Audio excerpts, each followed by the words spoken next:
अस्सलाम वालेकुम dear students, मैं उम्मीद करता हूँ आप खैरियत से होंगे। क्वेश्चन नंबर 5 लास्ट लेक्चर में हमने उसका पार्ट 1 डी मॉर्गन लॉज का सॉल्व किया था। आज हम उसका पार्ट 2 जो है वो सॉल्व करेंगे। इट्स मीन कि डी मॉर्गन सेकेंड रूल को हम स्टडी करेंगे, तो उसकी वेन डायग्राम ड्रॉ करेंगे। First of all see here universal set लिखा हुआ है हमारे पास, ठीक है, जिसकी वैल्यूज जो है वो A B C D E F G H I J है। ए और बी सेट की वैल्यूज मेंशन है, ठीक है। डी मॉर्गन लॉस में सेकंड रूल जो है वो लेफ्ट साइड पर इंटरसेक्शन है और A intersection B whole complement is equal to A complement union B complement, ठीक है जी। अगर लेफ्ट साइड पर इंटरसेक्शन आएगा तो राइट पर क्या आएगा, यूनियन आएगा। लेफ्ट फर्स्ट में हमने राइट पे यूनियन लेफ्ट साइड पे यूनियन लिखा था, तो राइट पे हमने इंटरसेक्शन लिखा था। सो सी है लेफ्ट हैंड साइड में सबसे पहले देखें हमारे पास है A intersection B whole complement. तो सबसे पहले हम ए इंटरसेक्शन बी लिखेंगे, तो A set intersection B set.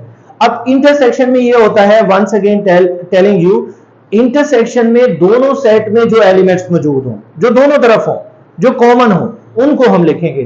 तो वो कॉमन एलिमेंट्स हमारे पास कौन से हैं भाई, ठीक है। सी डी है, यहां भी है, यहां भी है, तो हम ये कॉमन है।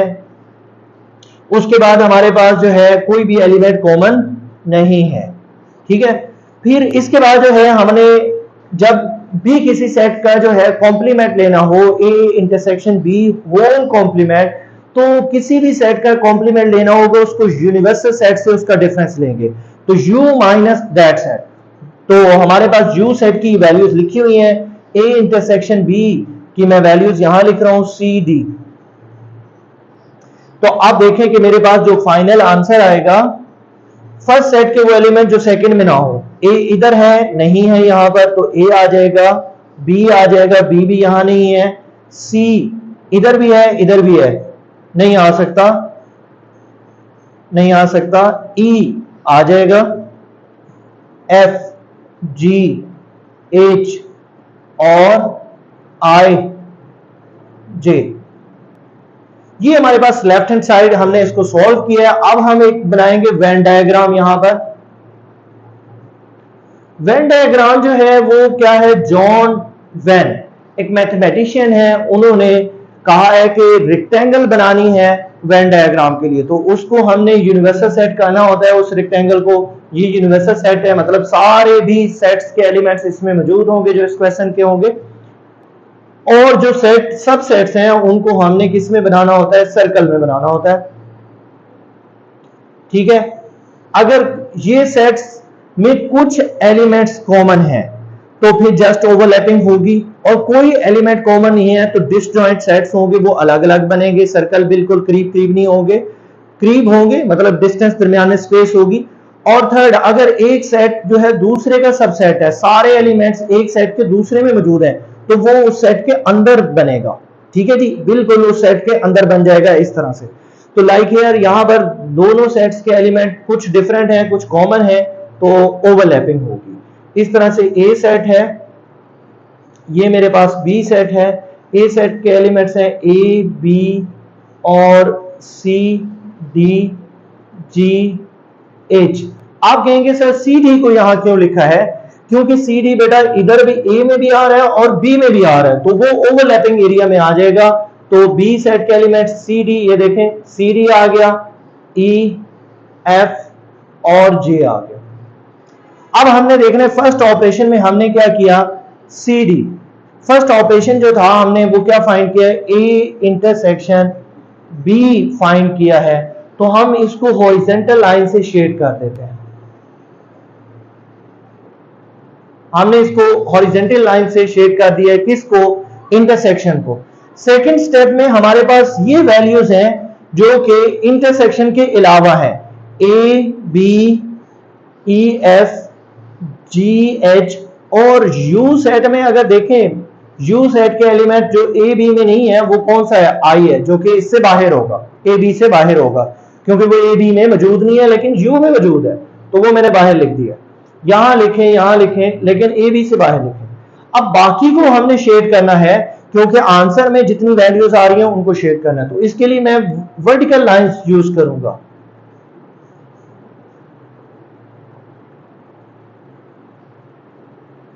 मैं इस एरिया को अब टच नहीं करूंगा।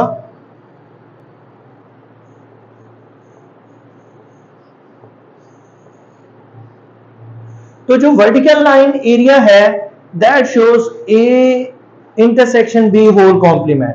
तो मैं यहां लिख रहा हूं, यहां पर वेन डायग्राम आपने नीचे बनानी है और उसके नीचे लिखना है, मेरे पास स्पेस नीचे नहीं थी, वर्टिकल लाइंस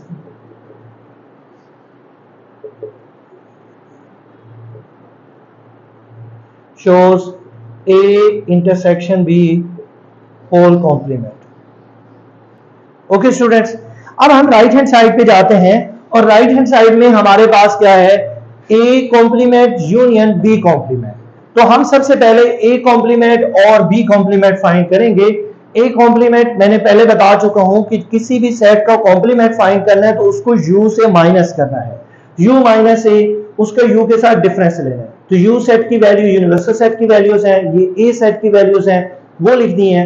अब देखें कि वो वैल्यूज जो यहां नहीं है, A वहां आगे नहीं लिख सकते, B वहां आगे नहीं लिख सकते, बेशक आप छोटा सा कट लगा दें, C D भी वहां आगे नहीं लिख सकते,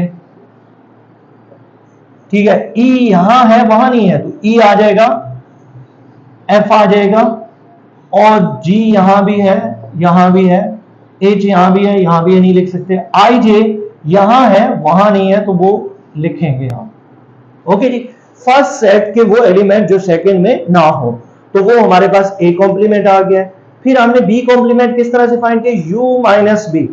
तो U सेट के वो एलिमेंट जो B में नहीं है, तो मैंने ये डायरेक्टली लिख दिया फ्रॉम हियर। अगर आप यहां देख रहे हैं तो इस सेट को भूल जाएं, तो U सेट के वो एलिमेंट्स जो B में ना हो, तो A B यहां नहीं है, C D है, E F A B C D, ये देखें ये चारों एलिमेंट्स यहां मौजूद है, ठीक है, तो हम इनको नहीं लिख सकते। G H यहां है, यहां नहीं है, तो G H भी आ गया। I यहां है, यहां नहीं है, वो देखें मैंने लिख दिया, ठीक हो गया। तो इस तरह से मैंने जो है B कॉम्प्लीमेंट फाइंड कर दिया। आपने इसकी प्रॉपर वैल्यूज पहले U की लिखनी है, फिर माइनस B की, और फिर उनका डिफरेंस लेना है। अब तीसरा स्टेप जो है वो क्या है, जो कि मेरी राइट हैंड साइड है, A complement union B complement. तो हम पहले A कॉम्प्लीमेंट की वैल्यूज लिखेंगे, फिर यूनियन का साइन डाला है, फिर B कॉम्प्लीमेंट। तो यूनियन में आपको पता है कि सारे एलिमेंट्स होते हैं, दोनों सेट्स के सारे element union. Union means unity, सबको इकट्ठा कर दो। हाँ, जो डबल टाइम आ रहा है, 2 टाइम्स आ रहा है, उसको रिपीट हो रहा है, उसको 1 टाइम कर दो, ठीक है। तो A B और फिर E F G H arrange भी कर दिया बेटा, ठीक है, और I J, I इधर भी आ रहा है, इधर भी आ रहा है, तो 1 टाइम लिखेंगे और J लिख देंगे। ओके डन, तो ये मेरे पास आ गया जी। अब हम यहां पर क्या ड्रॉ करेंगे, Venn diagram. U set, A set, B set. A set के एलिमेंट्स हैं A B C D और G H, और B सेट के एलिमेंट्स हैं, बोलिए, C D E F J, और I जो है इन दोनों में मौजूद नहीं है लेकिन यूनिवर्सल सेट में मौजूद है, ठीक हो गई। ये हमारी होगी वेन डायग्राम।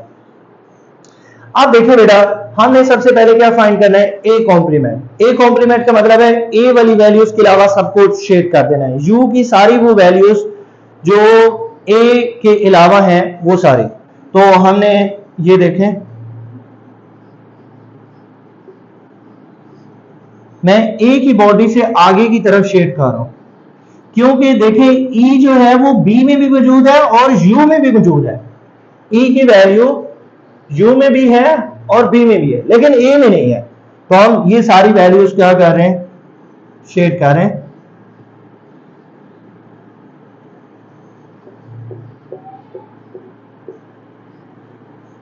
ओके जी, ये हो गया मेरे पास, क्या हो गया, A कॉम्प्लीमेंट हो गया। अब हमने B कॉम्प्लीमेंट फाइंड करना है, तो B कॉम्प्लीमेंट B के अलावा बाकी सबको शेड करना है। तो B के अलावा जो है हमारे पास ये सारी वैल्यूज आ जाएंगी। बी के अलावा।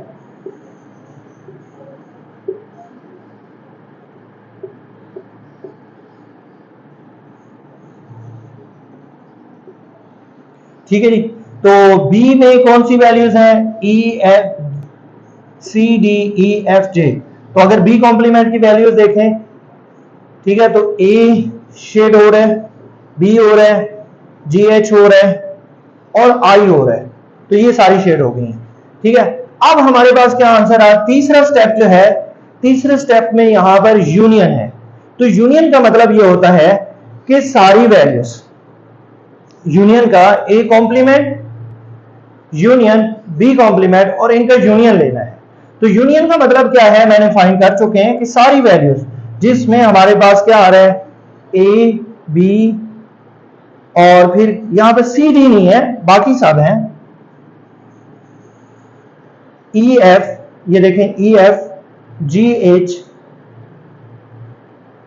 ठीक है, तो हम इसके लिए एक और भी कर सकते हैं, मतलब हम सिर्फ तीसरे ऑपरेशन को प्रोमिनेट करने के लिए हम बता सकते हैं कि यहां पर हम स्लॉट लाइंस लगा देते हैं।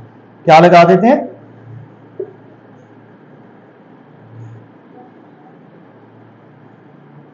सिर्फ हमने सी डी को बचाना है।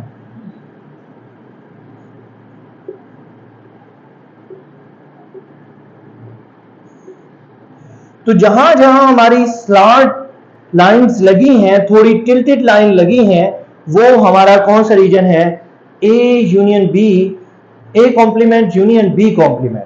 अगर हम स्लॉट ना भी लगाते तो फिर हमें बताना पड़ता कि ये वाली लाइंस और ये वाली लाइंस जो है वो हमारा ए यूनियन को बता रही हैं। तो यहां पर हम लिख देंगे स्लॉट लाइन